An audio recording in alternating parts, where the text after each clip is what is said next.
Everywhere you look in my background, you'll find people who despise America and want to transform it radically. Americans often wonder, why am I so comfortable with anti-American extremists? And why are they so comfortable with me? People also wonder why I polarize America at home. Average income of the top 1%, the breathtaking greed of a few, And apologize abroad. There have been times where America's shown arrogance. Well, you'll understand as I tell you about the dreams from my real father.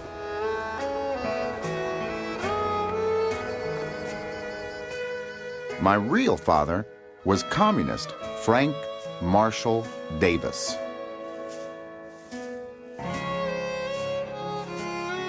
He was a card-carrying member of Communist Party USA, card number 47544. He was a Marxist and staunch supporter of Uncle Joe, Soviet dictator Joseph Stalin. I am what's known as a red diaper baby, the child of a Communist Party USA member. My real father was a communist organizer in Chicago and Hawaii, as well as a talented writer and poet. Frank Marshall Davis, writer. The FBI had Frank Marshall Davis under surveillance for 19 years, compiling a 600-page FBI file. I have my mom's long chin, but many features are from my real father. My eyes, brow, nose, and lips. My smile,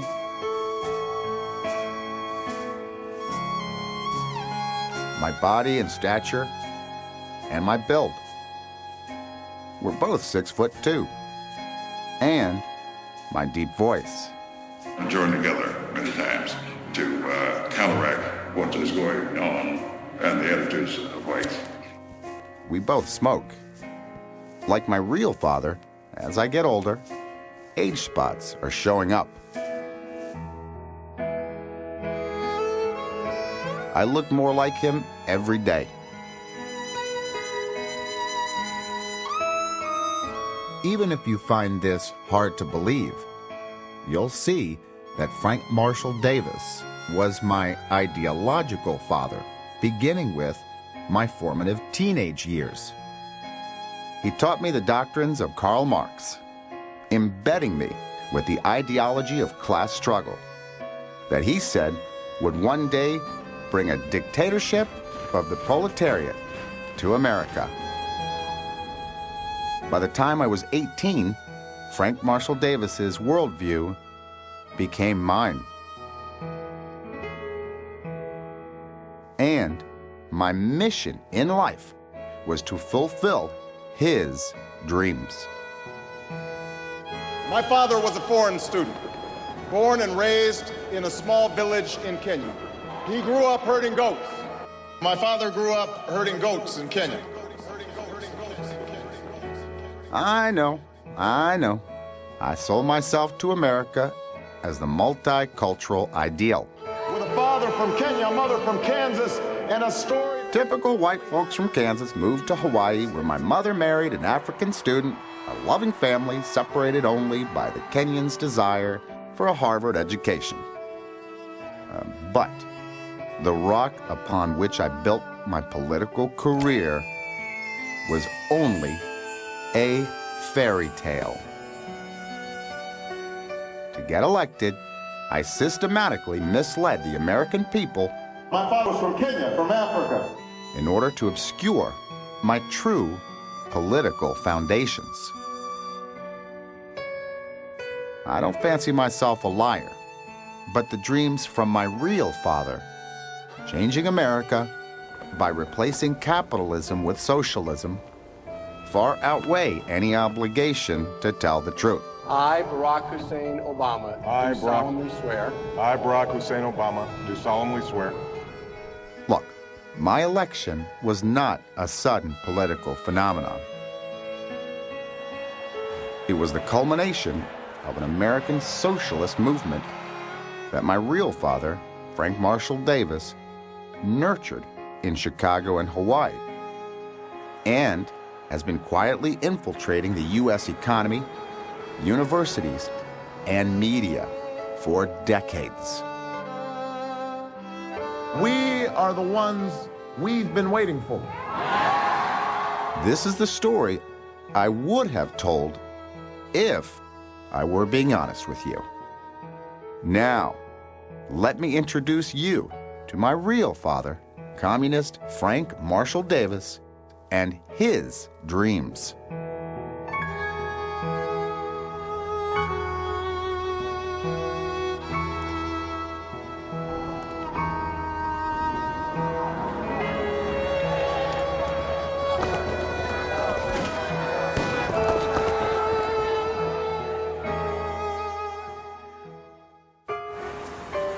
Three years after the Bolshevik Revolution, the American Communist Party was founded in Chicago by journalist John Reed.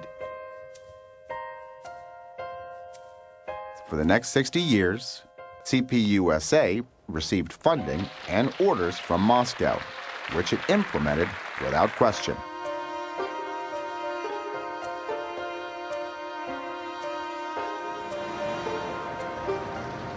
In 1930s Chicago, CPUSA targeted journalists for recruitment because of their ability to spread Soviet influence in American public opinion. My real father, Frank Marshall Davis, was one of them. A graduate of Kansas State Journalism School, he joined the Communist Party and began writing for the Chicago Star.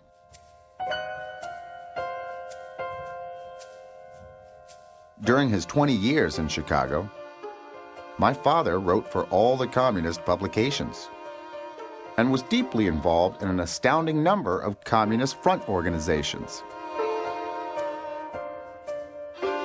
Frank Marshall Davis was assigned by CPUSA to recruit blacks into the movement.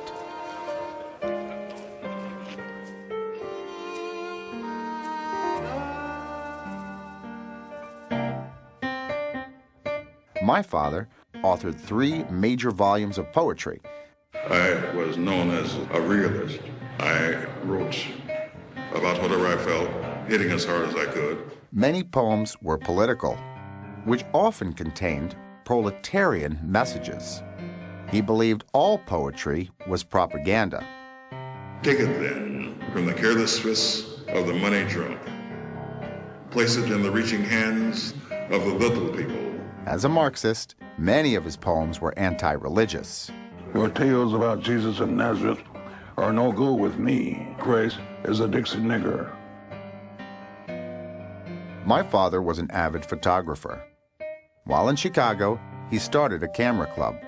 The Lens Camera Club. I have to have been president of it. He specialized in nude photography. My father also wrote columns on jazz and was a DJ for a jazz radio station. I was involved with the Abraham Lincoln School. This was a progressive school.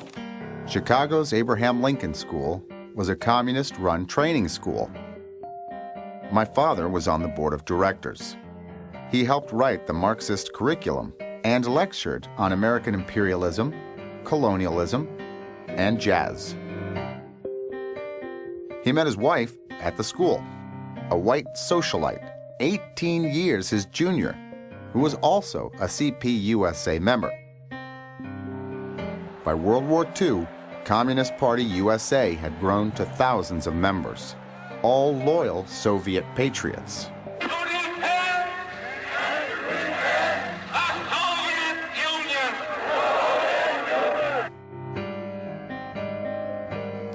Some became spies and stole America's plans for atomic weapons. helping to ignite the Cold War. Well, you know, I had an FBI agent who had been my personal agent. The FBI began tracking my father in 1944. He was placed on Security Index A, meaning he would be immediately arrested in the event of war with the Soviet Union. U.S. naval forces in Hawaii were an obstacle to Soviet expansion in Asia. So in 1948, the Kremlin ordered CPUSA to facilitate a U.S. withdrawal from the islands. CPUSA assigned Frank Marshall Davis to Honolulu, where he began writing for the communist newspaper, the Honolulu Record. In his frankly speaking columns, he flawlessly mirrored official Soviet propaganda. He blamed American capitalism for starting World War II, denounced the Marshall Plan, and demonized President Truman as a fascist colonialist warmonger itching to launch World War III. He preached government health care, wealth redistribution, nationalization of industry, and bashed Wall Street. Anyone opposing socialism was KKK, a white supremacist. Crisis in Honolulu, caught like the rest of Hawaii in the paralyzing grip of a dockman's strike. I met all of the ILW top brass. My father helped organize the communist-controlled International Longshore and Warehouse Union.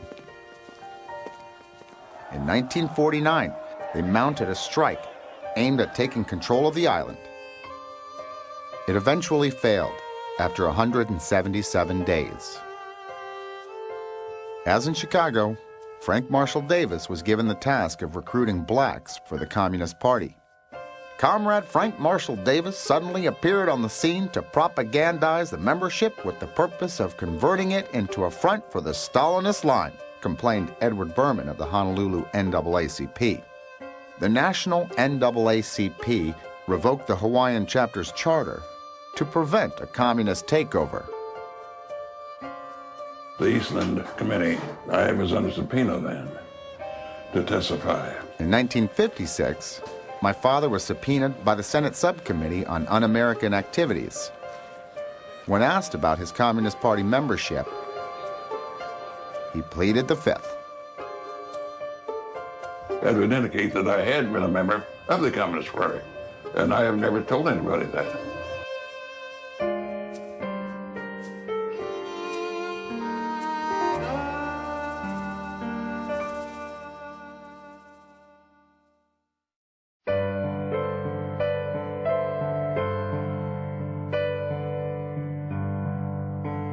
My grandfather was Stanley Dunham.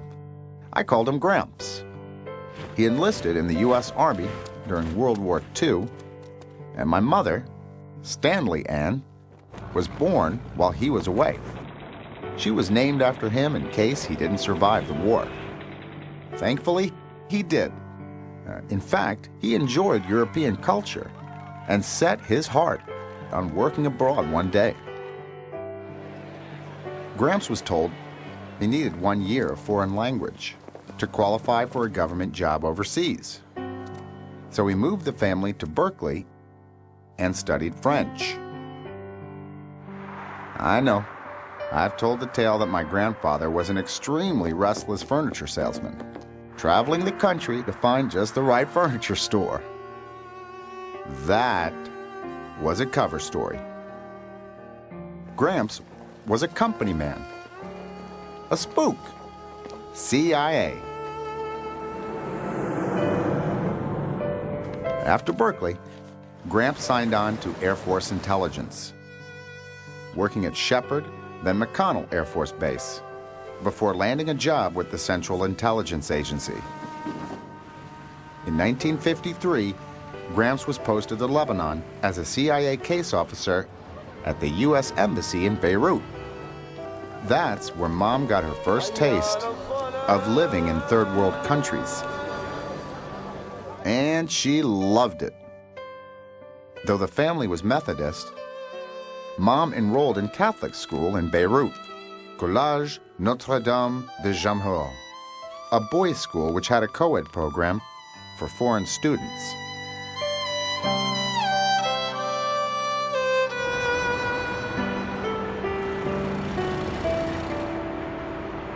As the Red Scare deepened in the 50s, Boeing Corporation in Seattle began producing the B-52 Stratofortress, a long-range strategic bomber designed to drop nuclear bombs on Russia.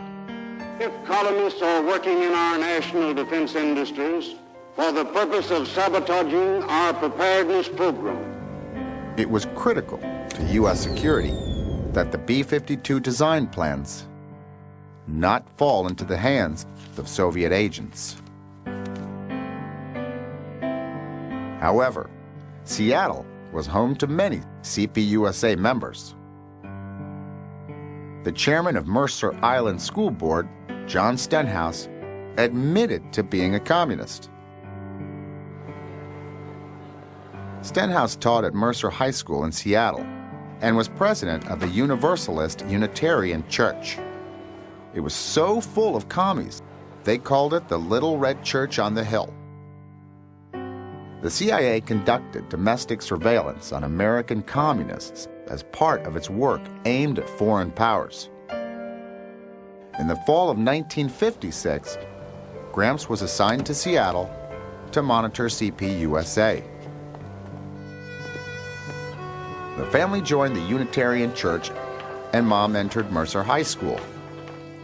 She was Gramps' cover story.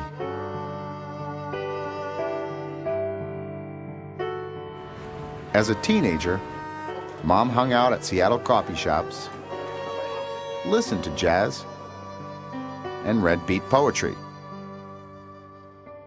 Mom was often in conflict with Gramps. She found him oppressive and overbearing. Once, she drove to San Francisco with a friend on the spur of the moment just to shock Gramps, who had to fly to fetch her back. The contest we're engaged in with the communists is a contest for the minds and hearts of people around the world. In the late 50s, Russia and the United States were competing for influence in emerging African nations. The Russians opened People's Friendship University. In response, the CIA began Operation Airlift Africa to educate African students in the United States. In the summer of 1959, Gramps began commuting from Seattle to Hawaii every 2 weeks for the CIA as Mom began her senior year. Gramps' job was to oversee the African students and recruit them as future CIA contacts. Arriving in Honolulu from Kenya in August of 1959 was Barack Hussein Obama. That's how he pronounced his name, Barack. He was welcomed at Hickam Air Force Base by none other than my grandfather in a traditional Hawaiian ceremony. Barack Obama's arrival was covered in a local newspaper, where he complained of the unexpected high cost of living. Over the next 9 months, Gramps blended in as a furniture salesman, joined the Unitarian Church, and struck up casual conversations with local communists, including my real father, Frank Marshall Davis.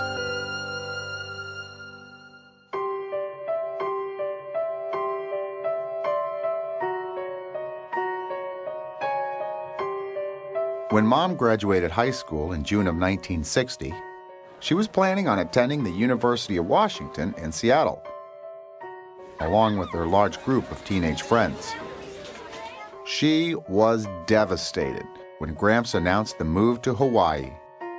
He tore her away from her teenage world to an island thousands of miles out in the Pacific Ocean.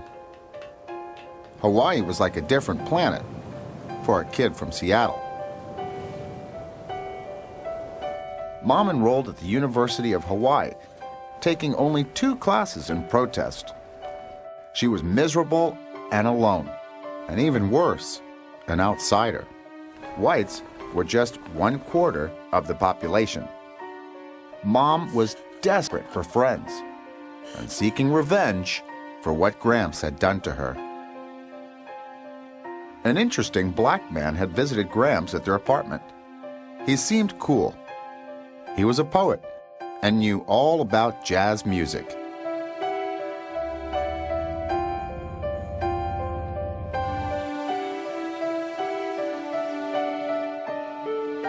Mom began skipping class, sneaking over to Frank Marshall Davis's house to hang out.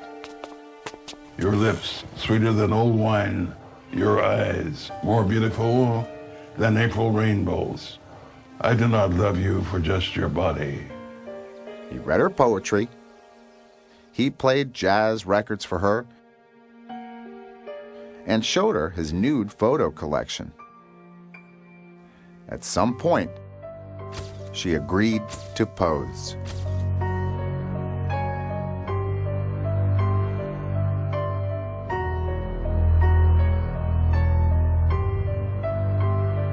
These photos were taken a few weeks before Christmas 1960, when Mom was about 5 weeks pregnant with me. There's no mistaking, this is my mom. The long denim chin, the petite mouth, the arched eyebrows, the earlobes, the thin upturned nose.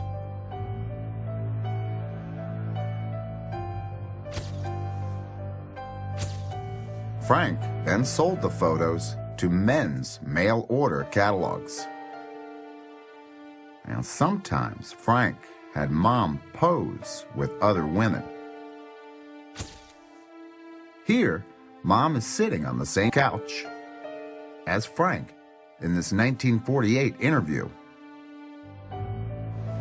Mom's recent tan line is visible. And she's wearing Chicago-style high heels belonging to Frank's wife.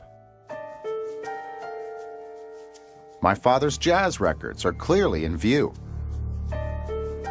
Stan Kenton's Cuban Fire and Nat King Cole's Love is the Thing.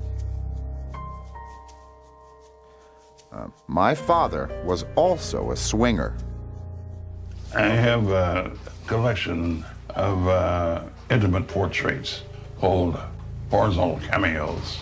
He later wrote an autobiographical sex novel under a pseudonym describing years of sordid sexual encounters, often involving group sex. In Sex Rebel Black, I think he memorialized the encounters with my mom. Anne came up many times the next several weeks. She obtained a course in practical sex from experienced and considerate practitioners. I think we did her a favor, although the pleasure was mutual. I'm not one to go in for Lolitas. Usually I'd rather not bet a babe under 20. But there are exceptions. I didn't want to disappoint the trusting child. Frank Marshall Davis often wrote poems about his conquests.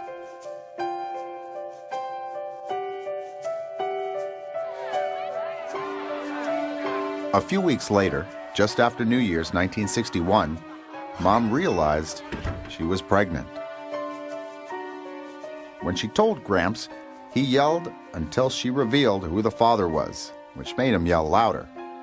Mom screamed back, "It's your fault for dragging me to an island where I don't have any friends."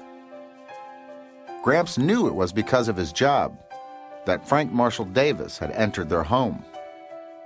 He sunk into a haze of guilt as he assessed the situation. The age of consent in Hawaii was just 14, so no crime had occurred. However, abortion was illegal and dangerous. He would not turn recklessness into a crime, nor risk his daughter's health, and would have to live with the stigma of an illegitimate black child. But then, Gramps realized he was in even bigger trouble. Frank Marshall Davis was under FBI surveillance. If they found out the #1 communist on the island was his new son-in-law, he would lose his security clearance and his job at the CIA. Then he really would have to sell furniture.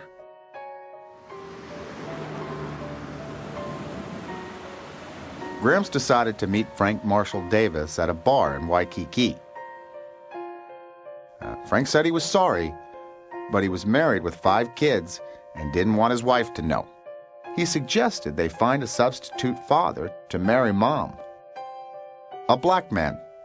That would legitimize the birth.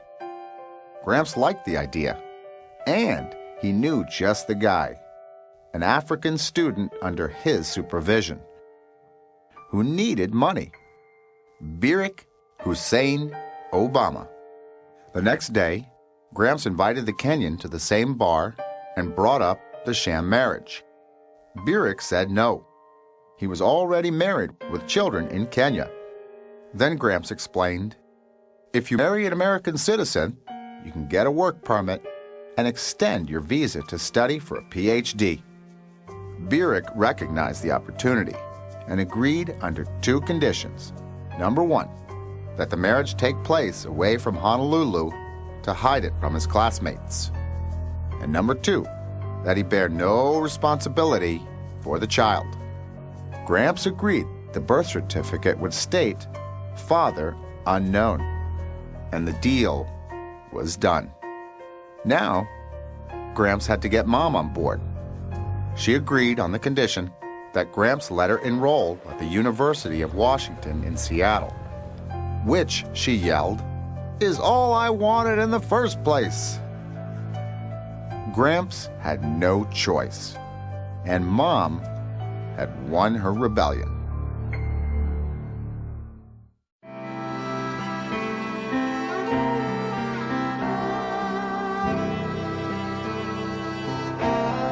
A few days after the semester ended, Mom and Barack Obama flew to Maui for a civil wedding. A few days later, Mom mailed in her University of Washington application. And on March 3rd, Barack Obama applied for a work permit and extension of his visa. Over the next 6 months, Mom took maternity classes at Kapiolani Hospital and arranged for an apartment in Seattle's Capitol Hill area. On August 4th, 1961, a midwife was called to the house. A few days later, Gramps phoned in my birth to the Hawaii Department of Health, as was the norm for home births. He told them my name was Barack Hussein Obama and added the second instead of Junior, which would have meant son of. As agreed, he declared the father unknown. A few weeks later, Mom began classes in Seattle. A year later, Barack Obama was off to Harvard for his PhD. By the spring of 1963, Mom had had enough of her rebellion and returned to Hawaii. Gramps' plan had worked well. Mom had a legitimate child. Barack Obama was long gone. Frank had kept the secret from his wife. And Gramps had kept his job at the CIA. A few months later, according to plan, Mom was granted an uncontested divorce. And this East-West Center is doing a lot of research on so many interesting things. Next, Mom re-enrolled at the University of Hawaii at the CIA-funded East-West Center, where Gramps was busy recruiting foreign students. Mom fell in love with an Indonesian man, Lolo Sitoro, in her Russian class. Gramps had recommended she study Russian as a path to employment at the company. Mom married Lolo, and in 1967, we joined him in Jakarta. We had a live-in maid. Lolo had pre-registered me for school under his name and religion, Islam.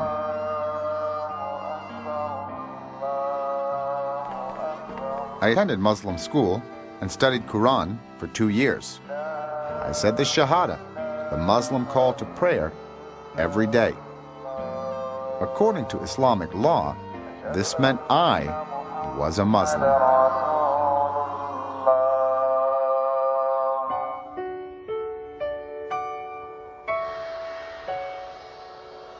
In December of '71, Mom returned me to Hawaii to begin my American education at Punahou, an exclusive first-class prep school. Gramps obtained an affirmative action scholarship for me as a black student. However, a problem emerged. With a white mother and father unknown on my birth certificate, the school required the appearance of Barack Obama to secure the scholarship. So Gramps tracked down Barack at a government office in Nairobi. "Remember me?" he asked. Barack didn't want to bother. Said he'd done his part of the deal 10 years ago. So Gramps offered the Kenyan his own apartment and money to spend. A month-long Hawaiian vacation. All he had to do was show up at the school with the ID and keep up the ruse for young Barry. Recently divorced, my real father moved to Waikiki, where Gramps took me to spend time with Uncle Frank, as I was told to call him. Uncle Frank was affectionate toward me. He read me poetry, and we bonded. Often, as he and Gramps drank whiskey, I felt I was witnessing some complicated, unspoken transaction between the two men. Soon enough, at age 12, I learned the truth. I was poking through some boxes at Gramps' place when I found my birth certificate. Why was the father unknown? I demanded to know. Gramps slowly came clean, and I cried and cried. Why had no one told me the truth? Gramps dropped me off at Uncle Frank's house, where Frank tried to make light of the situation. In the end, I was happy my real father was near me, instead of in Kenya, a world away. Frank later wrote a poem for me that memorialized the moment. Pop stands, shouts, and asks for a hug. I see my face framed within Pop's black framed glasses.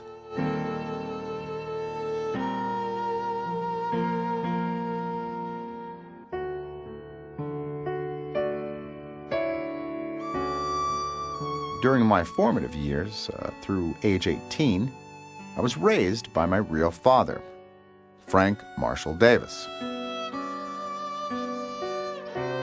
His frequent lessons in politics mostly involved Karl Marx and the Communist Manifesto. He explained, "All history is class struggle between oppressor and oppressed." He lectured that America's corporate system was designed to benefit the rich and keep the poor down. "The wealthy in our era are the new oppressors," he'd say. "People with jobs are oppressed, and the capitalist system must be replaced with socialism." My father liked to brag how he helped the communist-controlled ILWU take over the Democratic Party, then take power in Hawaii, and never give it up. He'd say, "One man, one vote, one time only," and laugh. I was black, and black I always was. I was bitter, yes. My father was bitter about black and white. He raged that America was an evil society. Racism is something that was almost an invention of the United States to serve as a model for the Führer in Germany. He said the white man held fundamental power over me because of his wealth, that communism was the best way to neuter the white man, take away his money, and therefore his power. Hitler, incidentally, sent some emissaries over here to observe in the South. That's how I learned that racial and class politics were the same. Militantly black. Malcolm X and the my father had me read the master of black rage, Malcolm X. A time when there's got to be a change. People in power have misused it, and now there has to be a change, and a better world has to be built, and the only way it's going to be built is with extreme methods. I'd tell Gramps I had homework, but I'd really sit in my room reading, book after book, on Malcolm.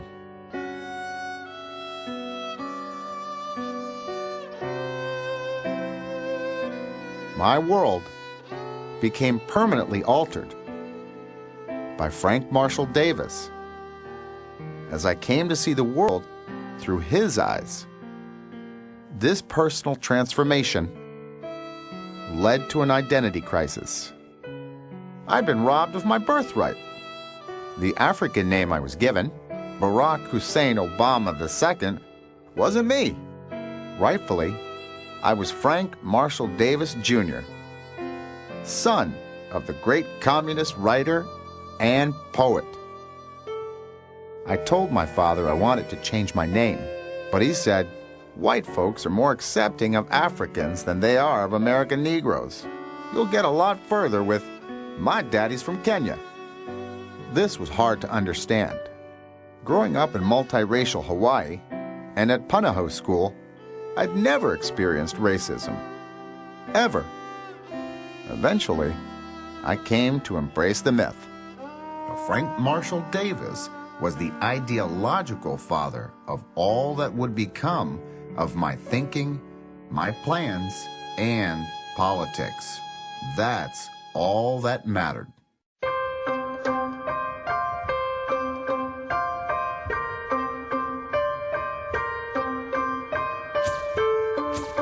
After high school graduation, I enrolled at Occidental College in Los Angeles on a full affirmative action scholarship. I wanted to study with the Marxist professors at what was known as the Moscow of Southern California. My real father approved. He said, I went to college with whites, so I consider myself superior to Negroes reared in Dixie. I arrived at Occidental as a committed revolutionary Marxist. I chose my friends carefully. Maoists, Leninists, Trotskyites, and the Marxist professors. They understood me when I spoke of a coming revolution, where the working class would overthrow the ruling class. I became involved with Students for Economic Democracy. I joined their anti-apartheid marches, put up flyers, and contacted former Black Panthers to speak on campus. But it was all mild-mannered to me.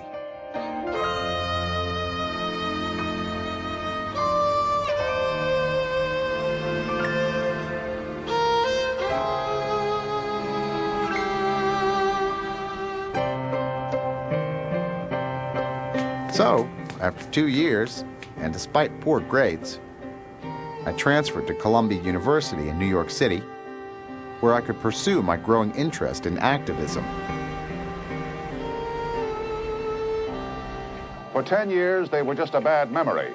But now the Weather Underground and the Black Liberation Army are once again literally blasting their way into the news. Police booked 2 men and 2 women on charges of armed robbery and the killing of 2 policemen and a Brinks truck guard. Police found more floor plans of police stations and weapons, as well as a list of policemen targeted for assassination. Who engaged in detestable acts 40 years ago when I was 8 years old.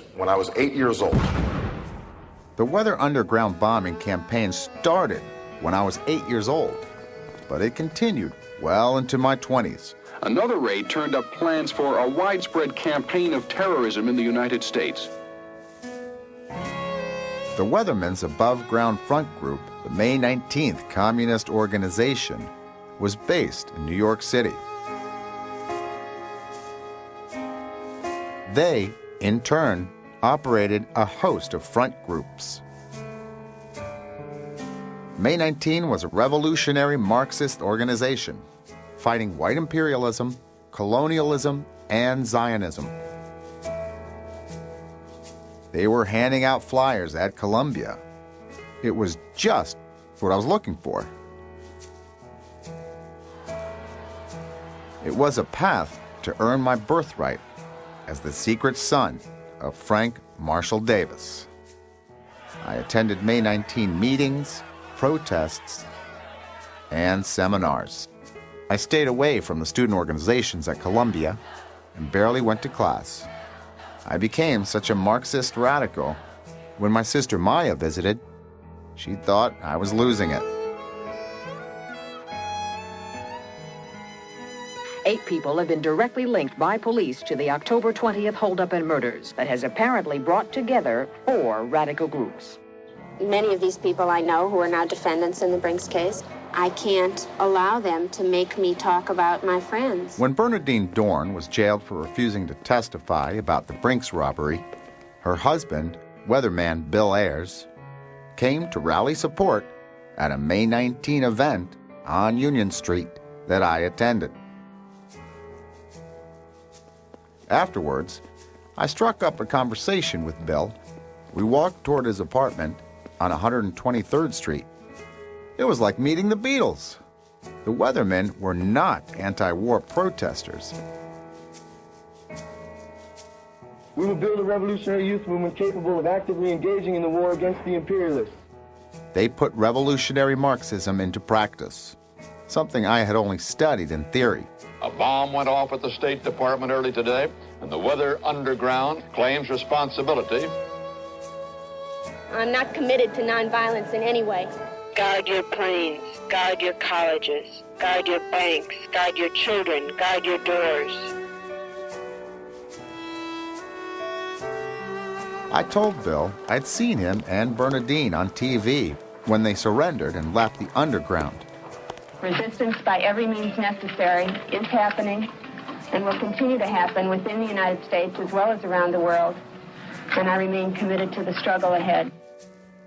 Bill said his father was Thomas Ayers, the CEO of Commonwealth Edison and one of the most powerful political brokers in Chicago. He said his dad had promised to help Chicago's Attorney General, Richard Daley Jr., become mayor one day if he dropped the riot charges.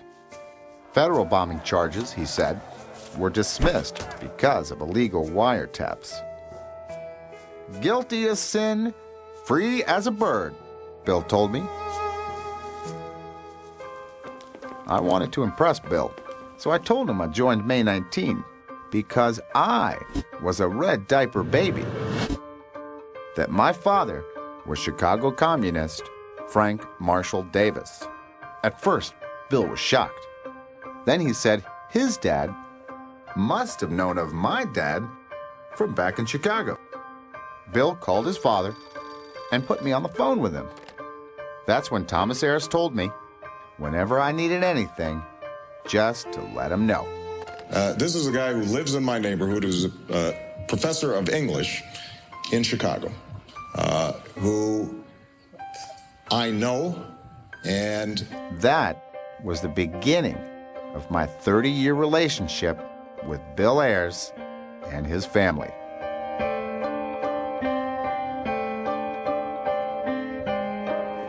Later arrests include Yves Rozan, associated with the May 19th Coalition, the faction of the violence-prone Weather Underground. Marilyn Buck is one of the links that connects the Weather Underground and the May 19 Coalition. Bill said May 19 had been taken over by lesbians who were out to prove their manliness by bombing and shooting up everything in sight. And they would all end up in jail. Bill said, I thought we could start a communist revolution by attacking cops. The device was filled with heavy 1-inch staples. The staple pierced the skull of one policeman. In San Francisco, Police Sergeant Brian McDonald died today. Bill said, but my pipe bombs were pipe dreams. It's impossible to overthrow the government from the outside. That's why I'm shifting to academic indoctrination, to overthrow the system from within. So with that advice, I dedicated myself to courses with radical professors at Columbia. I studied political Islam with Edward Said, known as the Professor of Terror because of his relationship with the PLO. The Israeli view has, I think, had a kind of hegemony, has prevailed to a fantastic degree. Another professor was Marxist Richard Cloward. He had authored the Crisis Strategy, which advocated overwhelming the welfare rolls with minorities to collapse capitalism. This model of economic sabotage had bankrupted the city of New York in the 70s. I thought it was brilliant.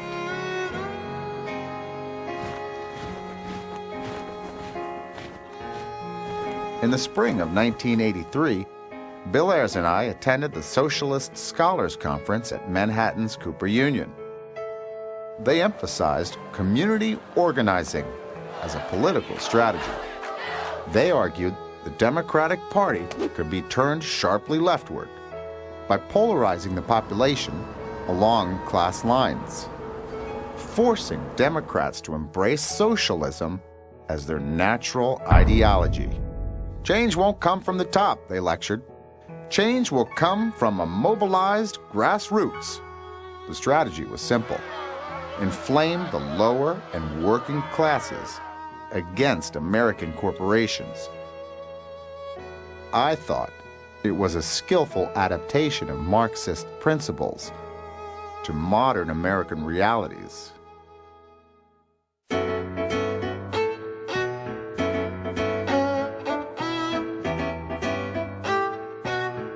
After Columbia, Thomas Ayers arranged a community organizing job for me in Chicago with a $25,000 grant from the Woods Fund.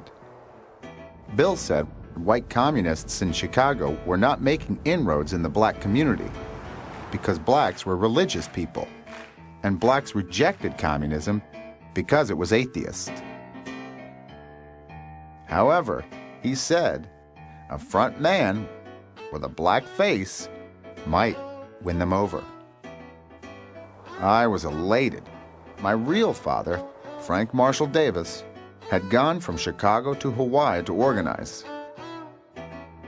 Now, I could do the same in reverse. Maybe I could succeed where my father, and even Bill, had failed. The weatherman is nothing but child's play, it's folly, and they call it revolution. We think these people may be sincere, but they're misguided, they're muddleheads, and they're scatterbrained.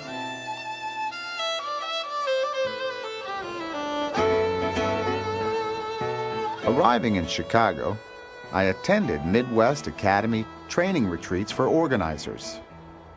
The Midwest Academy was founded by 60s radicals from the SDS. Are there communists in this organization? Sure, man. There's a lot of communists. You'll see. We're going to replace capitalism with socialism. We're going to replace capitalism with socialism. The community organizer job, they explained, was really community agitator. The term organizer was more acceptable. The function of the agitator was to rub salt in the wounds of minorities, stir up their resentment over economic differences, then mobilize that discontent to take power. Blacks were the #1 target, they lectured. Socialists should use them as a weapon, a battering ram, to destroy the capitalist system under the guise of problem solving and fair play. We're going to be taught how to organize. The Academy also preached Saul Alinsky's Rules for Radicals as a blueprint to transform America. First rule of change is controversy. Change means movement, and movement means friction, and friction means heat. Alinsky defined the battle cry of change as a code word for socialism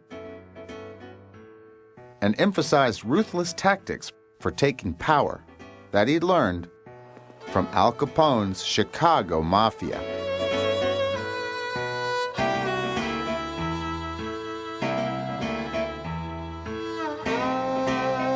It was the best education I ever had.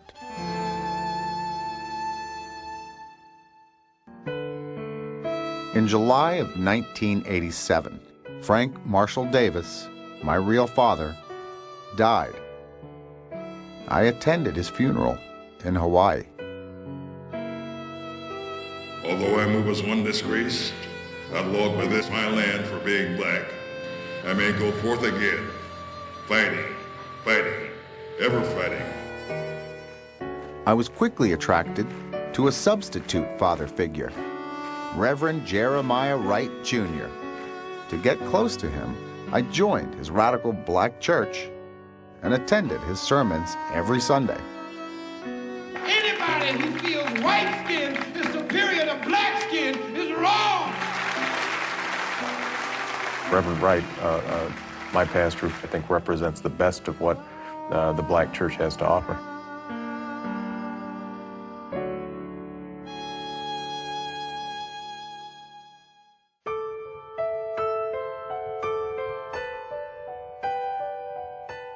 Blacks, whites, Hispanics, Jews, Gentiles. When Harold Washington died, I set my sights on becoming mayor of Chicago one day. However, Bill Ayers told me elected officials had something I didn't, a law degree, and that Harvard Law was the ticket. I loved the idea, but Harvard acceptance seemed impossible. I had graduated from Columbia without honors in political science, a relatively easy major. Bill said Don Warden, the former Black Panther, could help. He and Bill had hidden out together from the FBI after the Weathermen had bombed the Park Police Station. They told you that Jesus was white. They told you that the Jews were white. White American, that's the New World Order.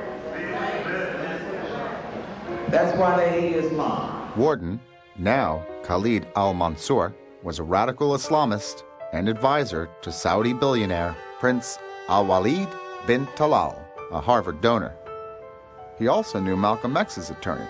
I was introduced to him by a friend who was raising money for him.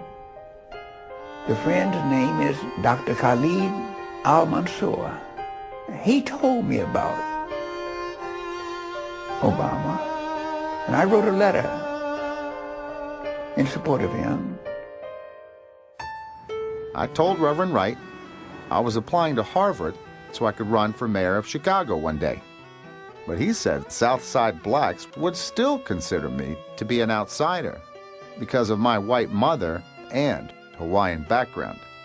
He advised, take a roots trip to Africa, to Kenya, just like Malcolm X. When you return, the name Obama will carry an entire story, a history bigger than reality. So I went. The impoverished Kenyan Obamas didn't seem to care that I looked absolutely nothing like them.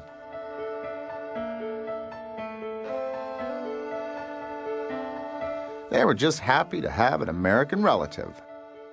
Amazingly, by some combination of Bill Ayers, Khalid al-Mansour, and maybe more affirmative action, I was accepted into Harvard Law School.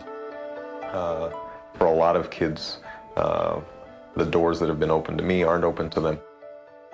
For years, editors of the prestigious Harvard Law Review were chosen on the basis of grades. However, the position was now subject to race considerations. I saw an opportunity. If I could become the first black president of the Law Review, the publicity might be enough to launch a political career. Even if I never wrote a word. To get elected, I used techniques I'd learned at the Midwest Academy. I just listened to others, never revealing my positions, And change the standards of what legal writing is about. They read into me what they wanted. And it worked.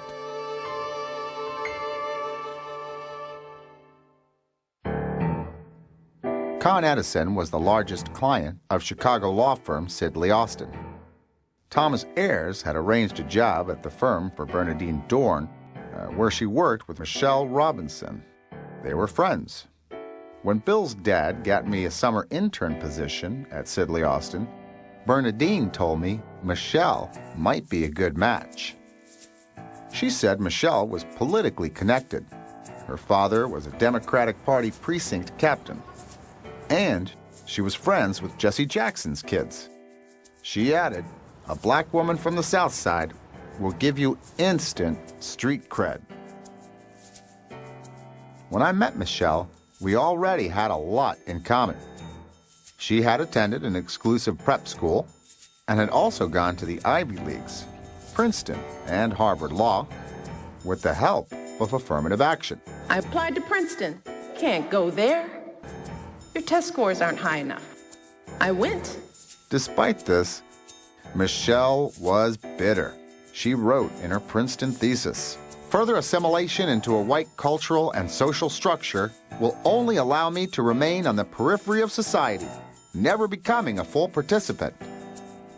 I was bitter, yes.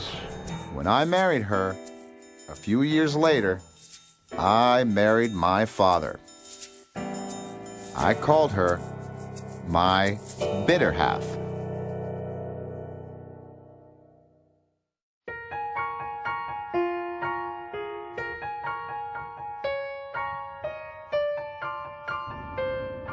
After law school, I returned to Chicago where Bill and Bernadine were employed in the halls of academia. I began a 20-year partnership with Acorn when I took a job as director of Project Vote, their voter mobilization arm. Wake it up, cause I'm here to tell you about a simple little concept that I shouldn't have to tell you. It's all about voting and the juice it can bring, so get up and get out, cause it's a power thing. I used Black Panther-style posters with the word power and a big X for Malcolm X. I registered 150,000 blacks.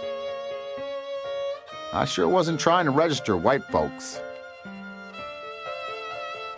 Though Project Vote was funded by taxpayers as nonpartisan, it was clear 95% would vote Democrat.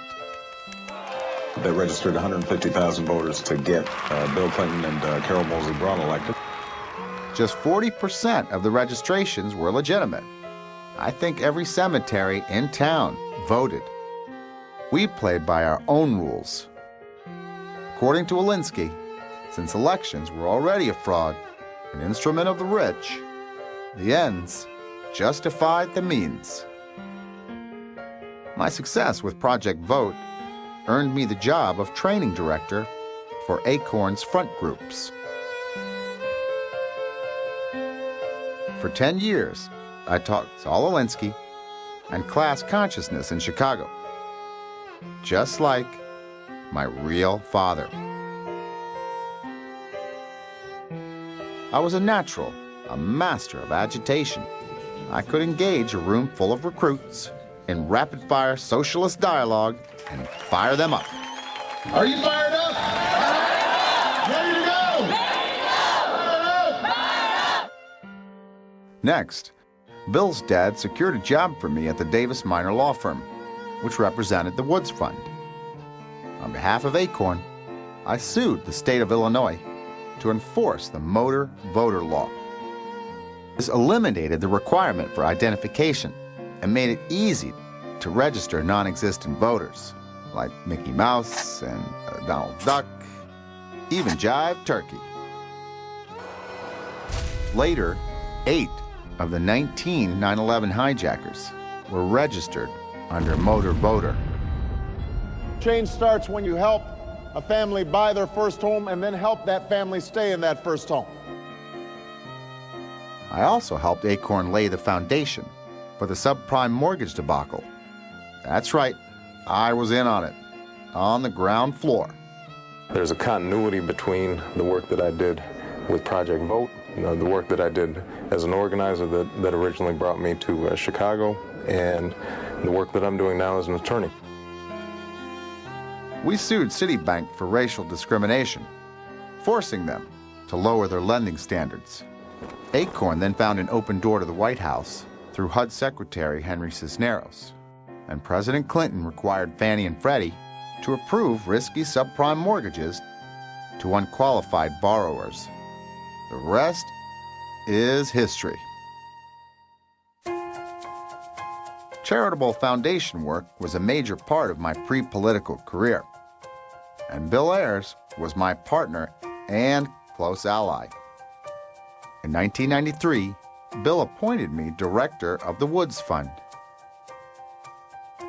and in 1995, chairman of the Annenberg Challenge that he co-founded. The money was supposed to be for education. Instead, we funneled it to our radical allies.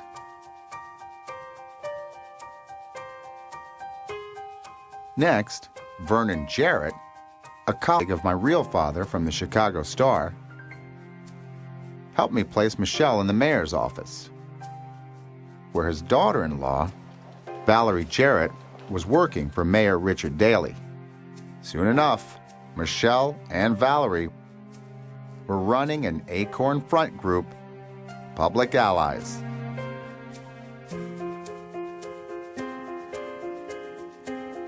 Pregnant with the possibility of tremendous change, we have to go to the root of the problem. After attending Louis Farrakhan's Million Man March, the book deal I was given as first black president of the Harvard Law Review was canceled. I knew I had a problem. I couldn't write. Even though I was president of a legal journal, I had never published a single article. But Bill said an autobiography would help position me for a run at mayor. So Thomas Ayers secured a new publisher and a $40,000 advance. I gave the money to Bill, along with piles of notes, and he wrote my autobiography. It made sense. Bill had known me since I was 21, had helped me at every step. He knew what to exaggerate, misdirect, or exclude. I've written 7 books. I've edited another 13. Right, and also, just you mentioned about the Pentagon and Tom. I wrote it. What's that? I wrote that page. Yeah, we know. You wrote that? His father was from Kenya, and his mother was out of Kansas to Hawaii. My guest is Barack Obama. Dreams from my father. Though I'd never experienced racism in my childhood, Bill invented a string of racial incidents. He said Southside blacks would relate to victimization. Bill bragged, "When I'm done, you'll be just another brother from the hood." I identify with these young men because they don't have fathers either. He even changed my teenage identity crisis over my Kenyan name to a crisis of black and white. My identity was wrapped up with sort of images of freedom riders in the South. Nor was I ever involved in drugs. But Bill said a history of drug abuse would build street credibility with blacks. So I became the first person in the history of American politics to exaggerate drug use for political gain. Finally, Bill named the book Dreams from My Father and spent 130 pages on my roots trip to Kenya to further obscure my real father's identity. In turn, I endorsed Bill's book, Blaming American Society for Criminal Behavior. In Marxist theory, law is an instrument of the rich to oppress the poor. So breaking the law is an act We will escalate our attack of resistance. The revolutionary movement to begin to fight.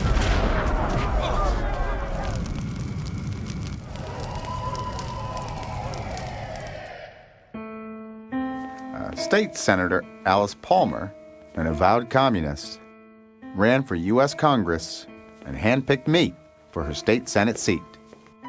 Bill and Bernadine launched my political career with a coming out party at their house. However, Alice lost in the primary and ran for her old seat again. I knew from Project Vote that most voter registrations on the South Side were fraudulent. So, I challenged the signatures, and Alice was disqualified. Though I ran as a Democrat, I was a member of Acorn's Socialist Party, the new party, and they were thrilled with my victory. Our firm was not the attorneys primarily for Tony Rezko, but were attorneys for the non-for-profit group. To comprehend my relationship with Tony Rezko, you need to understand what we call the Chicago way. It involves access to power, government jobs, and federal money. Politicians reward law firms and real estate developers with contracts. In return, they pay for the politicians' re-election campaigns. In other words, the C in Chicago stands for corruption. At Davis Minor, I represented Syrian-born Tony Rezko, a major client. Mr. Rezko, he's somebody who raised money for my campaign during the course of 10 years. My two state Senate races, a congressional race as well as a United States Senate race. Tony Rezko bankrolled my political campaigns and helped me buy a 6,000 square foot Georgian mansion in Hyde Park. And what is true is that I also purchased a piece of land from him. Everything was above board, and there's been no allegations that there wasn't. In return, I helped Rezko get a $100 million grant for his redevelopment schemes. Rezko simply kept the money and abandoned the low-income properties. That's right, Tony funded my campaigns and subsidized my house, and I lobbied the state to get taxpayer money for Tony. That's the Chicago way. My record in the state Senate mostly involved social welfare legislation and race-based measures. I put Reverend Wright on my advisory committee, and I worked closely with Acorn's network of front groups, as well as Farrakhan's Nation of Islam. I voted present 129 times to avoid political liability. My friends in the state Senate were white liberals. We played golf and poker. State Senator Don Trotter called me a white man in blackface.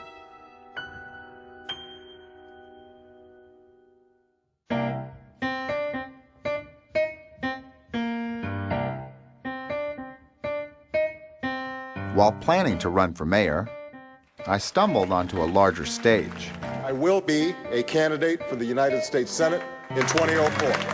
It happened when Bill's dad introduced me to Axe, David Axelrod, a lobbyist for Commonwealth Edison. Axe was also a red diaper baby. Like my real father, his mother was a red journalist. As a community organizer, gives me... However, I was looking more like Frank Marshall Davis as I got older. If my real father's identity was discovered, my true political foundations would be revealed. So, just before the campaign, I had a rhinoplasty. That's right, a nose job. In order to get black support, I put on my black preacher voice. I believe that we can provide homes to the homeless.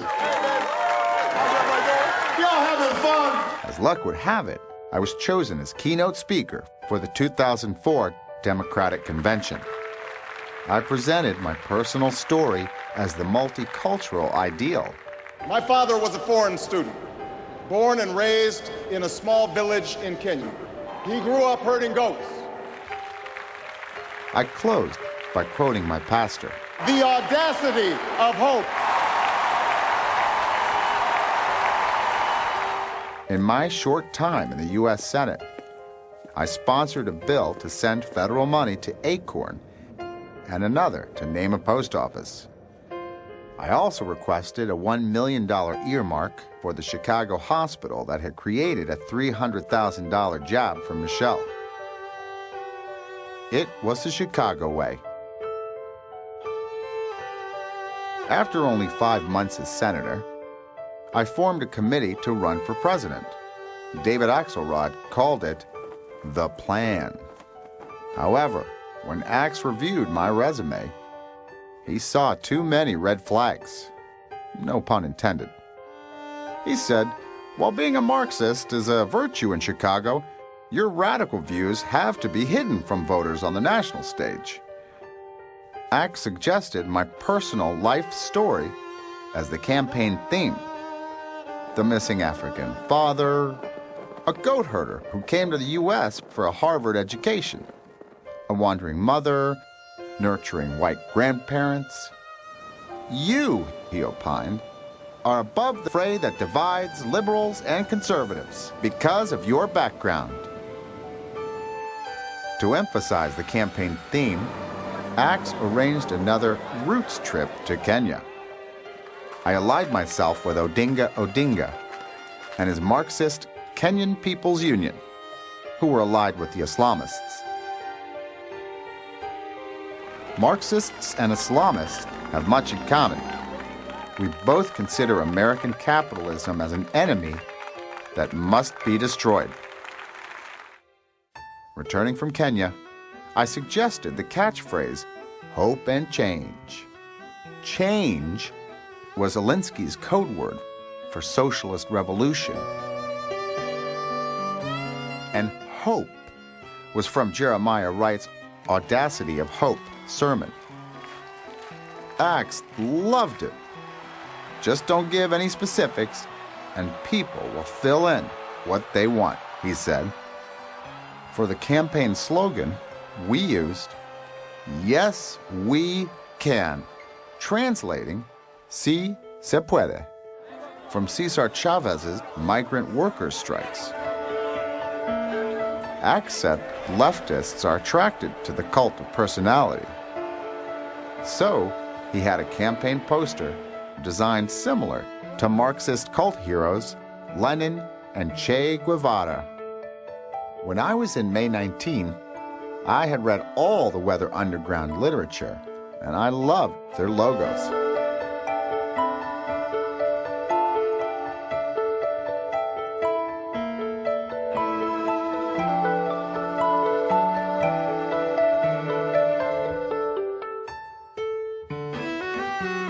The strongest logos tell simple stories that the leaders of an organization are comfortable telling.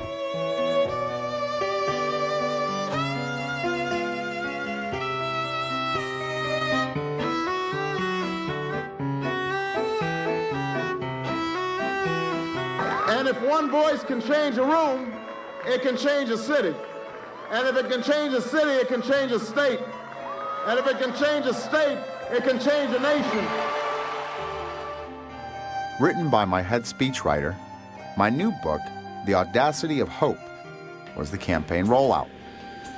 Along with Dreams from My Father, the Obama is a genius myth was created. In a way, Obama's standing above the country, above the world. He's sort of God. The genius myth is why I refused to release my high school, college, and university transcripts. God does not have a C average. If the public knew a C student had advanced through affirmative action and dubious connections, then I would be no one special, just another Chicago politician swimming in a cesspool of corruption. Sending a powerful message that change is coming to America. Change does not happen from the top down, it happens from the bottom up. In stump speeches, I carried my message of change. The American people will embrace the change, and our time for change has come. The crowds cheered, even though they had no idea what I was talking about. Hope! Hope! Hope used to be free, but now you had to pay me with your vote to get it.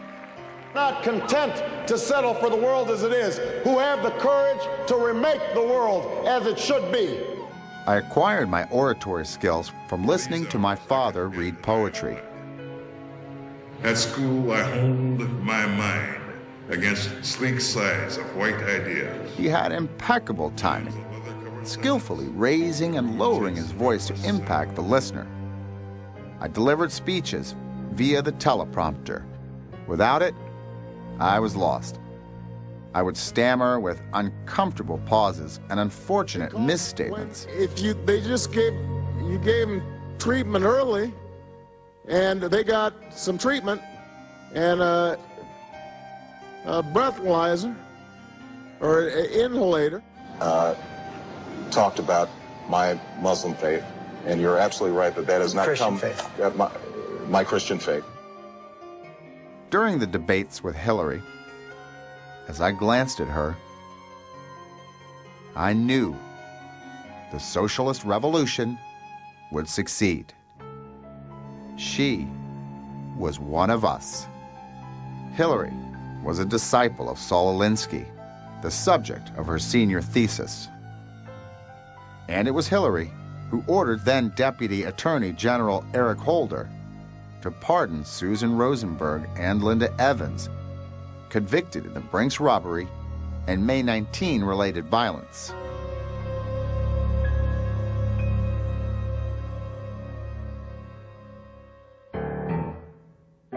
You know, as a black man, Barack can get shot going to the gas station. During the campaign, my bitter half was on the trail with me. And let me tell you something, for the first time in my adult life, I am proud of my country. Michelle had taken advanced training in crowd manipulation at the Midwest Academy. It went like this. Tell them their lives are impossible. This veil of impossibility. You can't pay for rent, mortgage, food, put gas in your car. This veil of impossibility. And we're living in a society where childcare is unaffordable, it's not accessible. Tear down their egos a little. We have to fix our souls. Our souls are broken in this nation. Then dangle a carrot of hope. There's only one person who on that day will snatch that veil of impossibility off of the heads of millions of little kids. I am married to the answer. In Marxist theory, there are immovable barriers that prevent people from increasing their wealth. Believing that their hard work will lead to some reward, some payoff. But what they find is that they get there and then the bar has changed. If a person can improve themselves, there is no justification for radical change. They shifted to the left and to the right. It's always just quite out of reach. They moved the bar. So you have to work even harder. And it's not fair, it's not right. Therefore, the middle class must feel frustrated and lost, fearful, without a future. Seems that we've grown to be a nation that is afraid of everyone and everything. When you are afraid of everyone and everything, it's hard to see past that fear. They want you to be afraid of change. You see, we Marxists compare America to a socialist utopia, not to the rest of the world. There are kids who still believe in the American dream, in the beauty and fairness of our democracy. They think it exists. So for us, and don't get sick in this country, not here. America, and things have gotten progressively worse throughout my lifetime, is hell. I could go on and on and on. Axe had worked at the Chicago Tribune for years. He said the media would accept anything I said at face value because, by and large, they were socialists themselves. MSNBC became Obama Vision. Well, to reach back to one of our heroes from the past, from the 60s, Saul Alinsky once said, he's a friend and a great leader. Give an extraordinary welcome to my pastor, Dr. Jeremiah A. Wright Jr. The government gives them the drugs, builds bigger prisons, passes a 3-strike law, and then wants us to sing God Bless America? No, no, no. Not God Bless America. God damn America. This is somebody who I have known for 17 years. You know, he and I have a relationship. He's like an uncle. That's in the Bible for killing innocent people. God damn America! Reverend Wright's condemnation of America was the rule, not the exception. Many left his church because of it, but not me. When video clips of Reverend Wright surfaced, I denied I was even there, with a straight face. I did not hear such incendiary language myself personally, either in conversations with him or when I was in the pew. And they will not only attack you if you try to point out what's going on in white America, U.S. of KKKA. I mean, I think I read in your books that you used to listen to tapes of Reverend Wright when you were at Harvard Law School. I did. So you had no idea. I did not. Axe told me to keep my Marxist mouth shut on the campaign trail, but at times I couldn't help myself. We cannot continue to rely only on our military in order to achieve the national security objectives that we've set. We've got to have a civilian national security force that's just as powerful. I'm getting ready to buy a company. Yeah. Your new tax plan is going to tax me more, isn't it? It's not that I want to punish your success. I think when you spread the wealth around, it's good for everybody. In Pennsylvania, like a lot of small towns in the Midwest, they get better and they cling to guns or religion or antipathy towards people who aren't like them. We are 5 days away from fundamentally transforming the United States of America.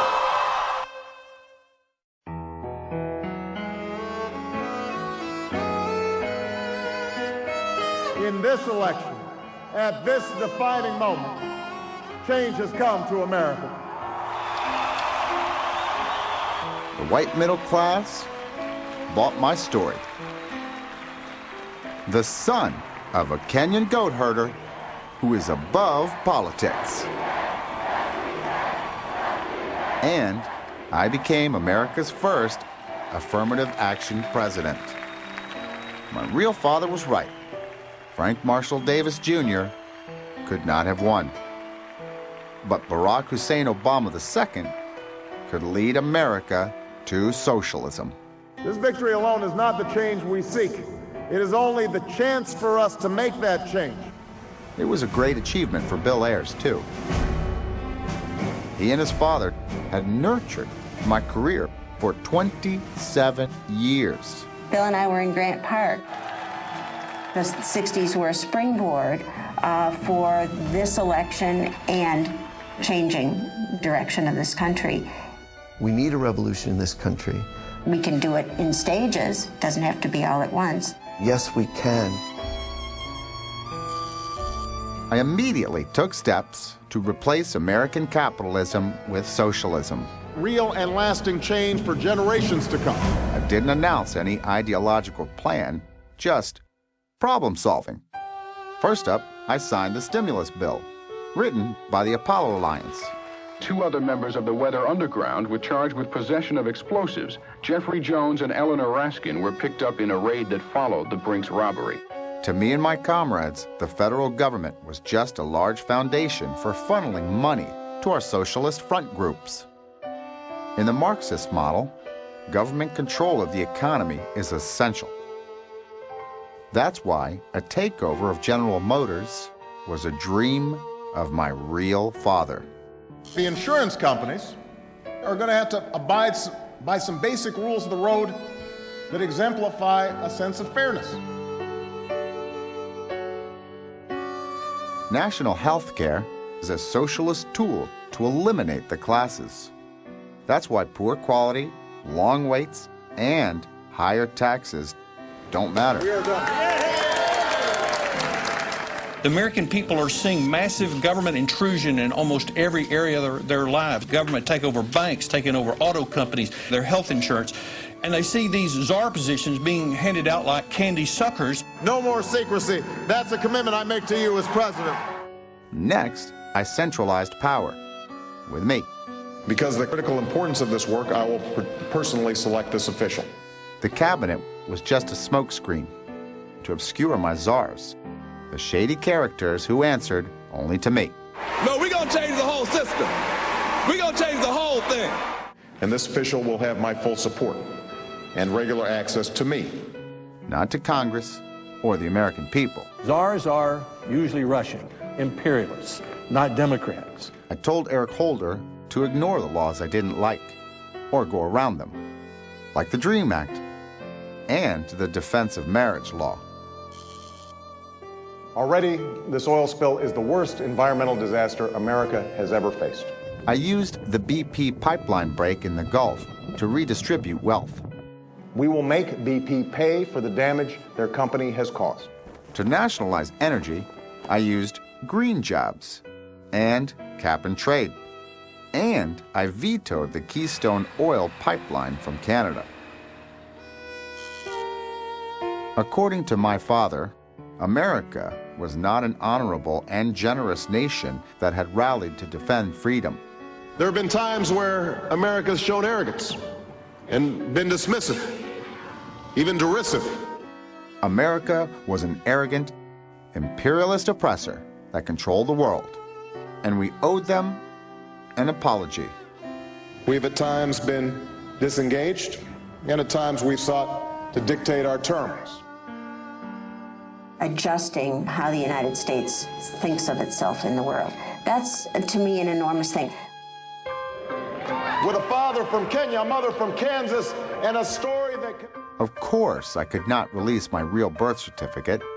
With father unknown, the entire foundation of my political career, the Kenyan father fairy tale, would be revealed as a fraud.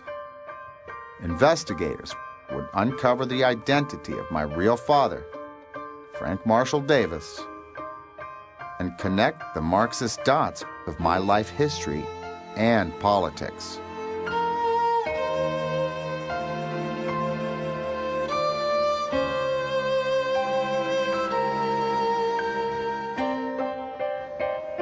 The birthers were on a fool's errand. They were asking the wrong question. Instead of, where's the birth certificate? They should have been asking, who's the real father?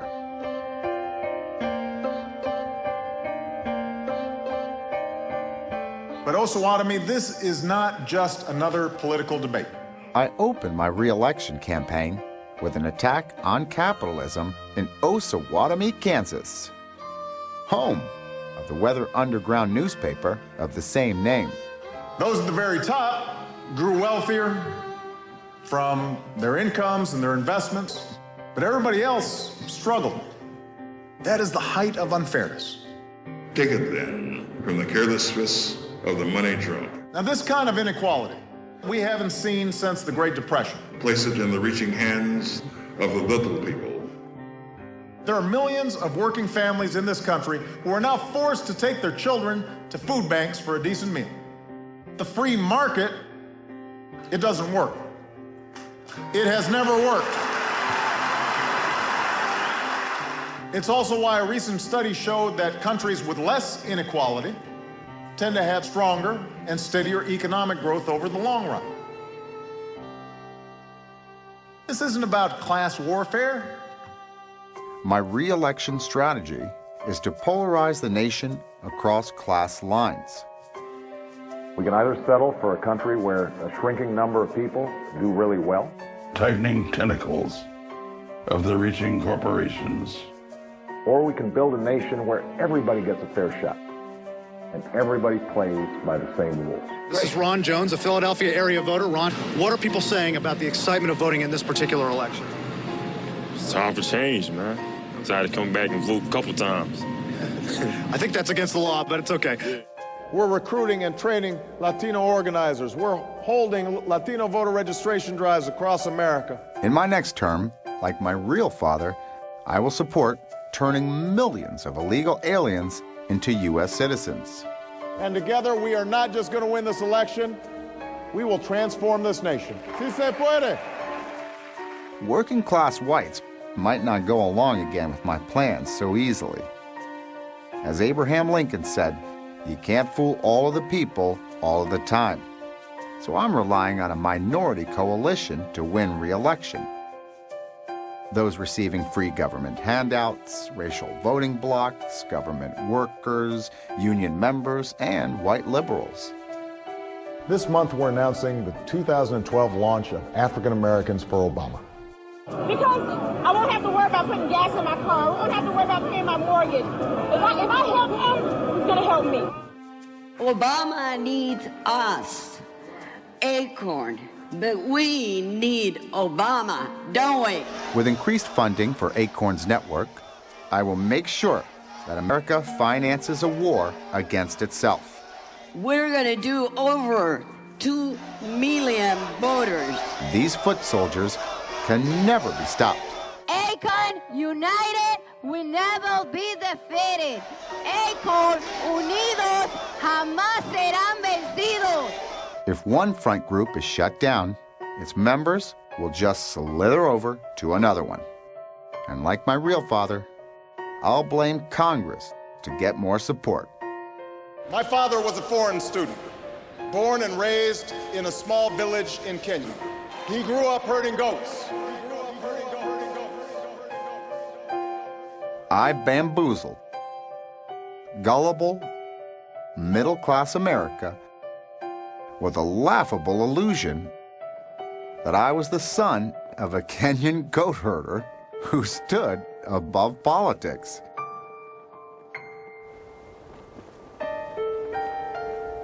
They bought into silly, meaningless slogans like hope and change and yes, we can.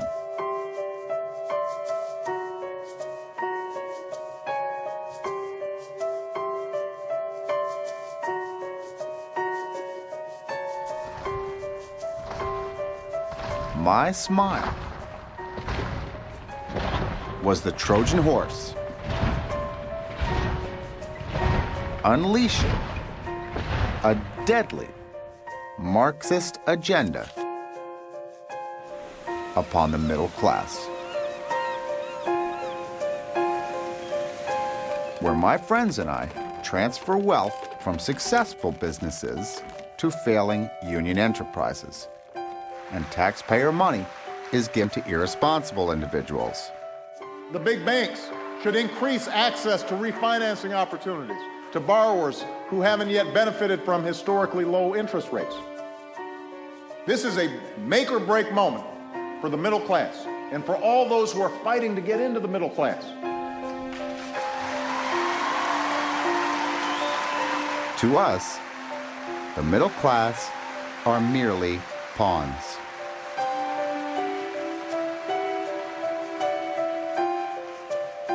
Socialist economies don't have a middle class.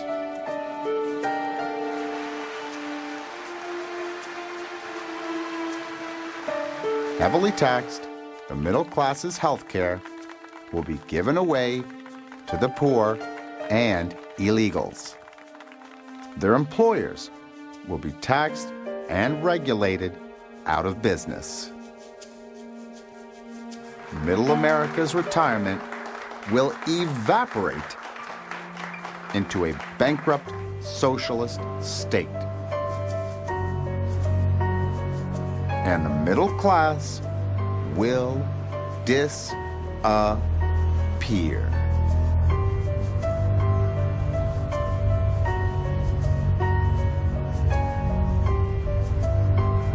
America will have just one lower class.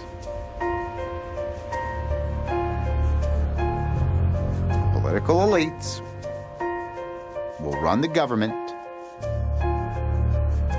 and control the wealth.